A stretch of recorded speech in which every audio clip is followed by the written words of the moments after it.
This is not good for a quarterback. Not good. Put him in the Hall of Fame because of 7-on-7 drills in June. And now it's like, well, he was going 41 over the limit. Let's you know me. They're going to be watching you. Scouts are watching you. The GM's watching you. Owners are watching you. Haters are absolutely fuming right now because Shedeur Sanders just destroyed a veteran NFL quarterback in practice, and it wasn't even close. We're talking about one rookie, one practice, and one throw that had the entire field losing their minds. This is exactly how NFL stars get born, right in front of everyone's eyes. That's because you see what that kid looked like in practice. You've seen his work ethic. Everything you heard about him is not true, right? Don't let the jewelry and the music and the swagger fool you. He a hard worker. First thing the head coach said, hey, he's the first one in the building, he's the last one to leave. Pat McAfee wasn't exaggerating when he said, this kid is different. That wasn't some hyped-up TV moment. It was a real reaction to something NFL insiders couldn't believe. On a random Tuesday, during what should have been a routine Browns practice, Shedeur Sanders walked in and flipped the script. Now, some fans are all in, calling it the birth of an NFL star. Others are rolling their eyes, saying people get too hyped over rookies all the time. But here's the thing. This wasn't just another feel-good story. But now when we get to it and the head coach is saying, hey, you know, we're going to split these reps up, man. I know we got some veterans that won Super Bowls. I know we got some first rounds. I know we got this and that in the third. I know we took them out in the third round. But we're going to give everybody a chance to start. And you like, huh? See, this wasn't your typical rookie takes a few reps and looks decent type of situation. There's already talk about the Browns maybe carrying 4 quarterbacks on the 53-man roster, which isn't normal. Teams don't usually do that. And when you've got Joe Flacco on the depth chart, a veteran, Super Bowl MVP, the kind of guy who's seen it all, it's not like there's an empty chair waiting for a rookie. But the thing I love about Shedeur is he seems way more focused and like, I'm here, and I ain't here to be nobody's backup. I think he's going to be starting the next 5 games, man. But Shedeur isn't just any rookie. Carrying his father's legacy automatically puts a target on his back. NFL insiders didn't hesitate to say things like, he's only good because of his dad, or let's see if that arm holds up in the pros. That's why the tension in that locker room was real. Veterans aren't going to just hand over respect. You have to take it. I think it's dope that he out there in the middle of the night, in the rain, throwing the football, working on his game with the Browns helmet on, letting people know I'm out here representing for the whole city. Now, here's where things start to get wild. Shedeur didn't come in quiet, keeping his head down like most rookies do. First huddle, first snap. Before he even throws a pass, there's a shift. The offensive linemen are suddenly sitting up straighter. There's this ripple effect. That's presence. And Shedeur hadn't even thrown the ball yet. Then it happens. First play call comes in. Standard stuff, just a basic out route. But Shedeur doesn't just take the call and run it. He looks at the defense, sees something off, and makes an audible. On his first rep against the first-team defense, while playing alongside vets who don't even know his middle name yet. That's breaking a silent rule in the NFL. Rookies aren't supposed to come in calling shots like that. I just think it just shows that, like, he's thinking of this more long-term. He's thinking of it being more comfortable in his skin, coming out being like, hey, look, I'm going to work on my game. I could be doing a lot of other things right now. Now, this is the part where it could have all blown up. Coaches could have benched him. Teammates could have lost trust. But what does Shedeur do instead? He completes that pass with surgical precision. Ball placement, timing, perfect. So perfect the defensive coordinator threw his hat on the ground. Not because he was mad, because he couldn't believe what he just saw. I do not cling to opinions. New information, new opinion. I'm an airline pilot. That's not normal in NFL practice. You don't see staff documenting reps unless something really different is happening. And fans noticed too. The comments started flooding in. The genesis of an NFL star. Go Browns. Then things kicked up another notch. First-team offense versus first-team defense.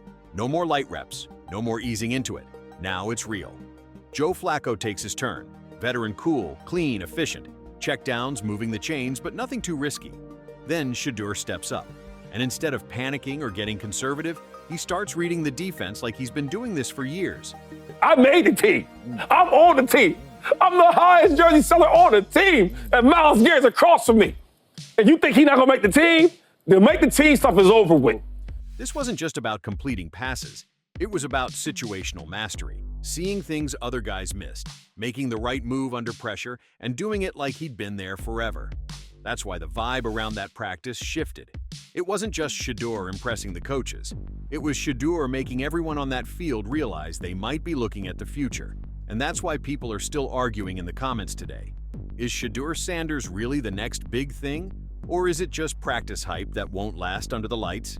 Either way, that Tuesday changed the conversation. It matters. New information. Legendary. 100 miles an hour. Judgment is 50% of being a quarterback.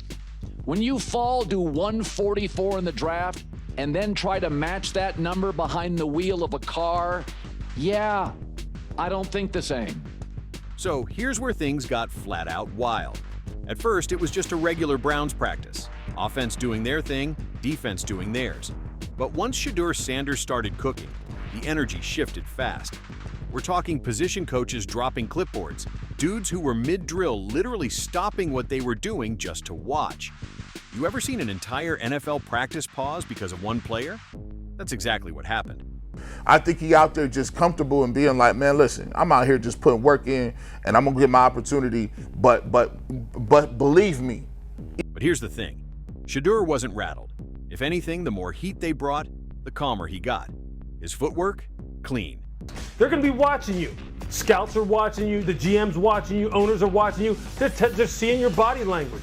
They're seeing how you are when you go in the huddle and you do get a couple reps. They're seeing how you execute, how you get on with the rest of the teammates, how you walk into the locker room.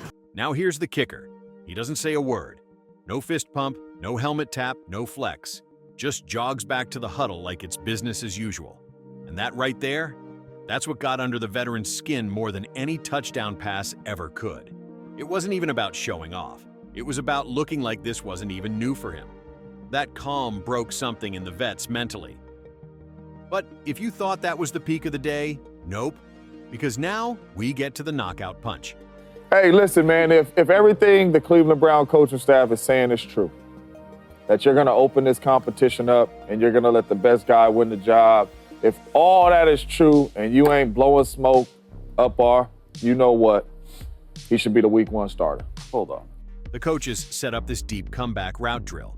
If you know football, you know that's no easy throw.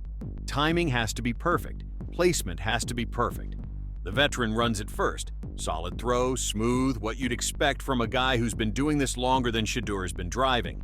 And I think that it's good for a young person in his position to be put through those tests because ultimately you're going to be tested. So why not start from scratch and try to test them now? Now here's the part that really had folks talking, and not just about arm strength or flashy plays. What separates guys who just flash for a minute from those who really last in the NFL isn't the highlight reel. It's the mindset. But the moment that really stuck with people wasn't even a throw. It was what happened after practice. Shedeur walked right over to the veteran quarterback he'd just outdueled. And let me tell you, that hit harder than any touchdown celebration. You could see the vibe shift. The vet smiled, slapped him on the back. Respect earned, not just for the throws, but for how Shedeur carried himself. That's the kind of moment that gets talked about later on when careers are being written up. The Cleveland Browns, and I think it was interesting to hear what Kevin Stefanski said about the spring, where it was more of a teaching and an installation. Now, this is where we have to hit pause and get real for a second. Rookies look great in practice, get the internet buzzing, and then disappear once the real games start. It's not new. Guys like Nathan Peterman once lit up training camp. Christian Hackenberg, too. YouTube is full of those clips that aged terribly. And yet, here's why Shedeur feels different. First of all, the numbers. 11,000 plus college passing yards. That's not some fluke stat. That's consistency over years. And we're not talking gimmicky offense either.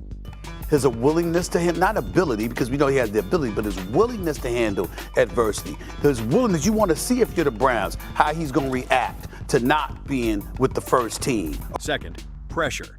Most rookies show up to the NFL with a clean slate. No expectations outside their own draft slot. Shedeur walked in already carrying all kinds of noise. He's just Deion's son, overhyped. He can't handle NFL speed. And still, he walked into a facility with veterans and made them look twice. That's pressure meeting preparation. And it's not just fans getting curious either. the Browns might seriously carry 4 quarterbacks this season. That's not normal. That's front office people looking at Shedeur and saying, we're not letting this one go too soon. It feels like one of those changing of the guard moments you hear about years later, when Montana gave way to Steve Young, when Favre handed off to Rodgers. Now, I'm not saying Shedeur is already at that level, but it's got that early energy. We're gonna, and this is gonna look great. And he's a marketing dude. He finds a way to endear himself to people, which I love that is calculated because it takes a lot. And so here's where we're really at. It's not about highlight clips anymore. It's about asking the big questions. Can Shedeur take what he did in practice and do it under real NFL lights? Can that same calm, that same confidence hold up in a real game when the hits actually count and defenders aren't pulling up short? They're evaluating all that right now when he's not the man. He's not being treated as the man. And maybe even bigger, how do the veterans handle this? Do they mentor him, pull him aside, or do they tighten up, try to remind the rookie who's boss? Because no matter how cool the moment was, NFL jobs are on the line. That quiet duel from practice could turn into a real roster shakeup. Is the NFL ready for a Sanders legacy at quarterback? We've had Hall of Fame cornerbacks, running backs, receivers, but a quarterback? That's a different level.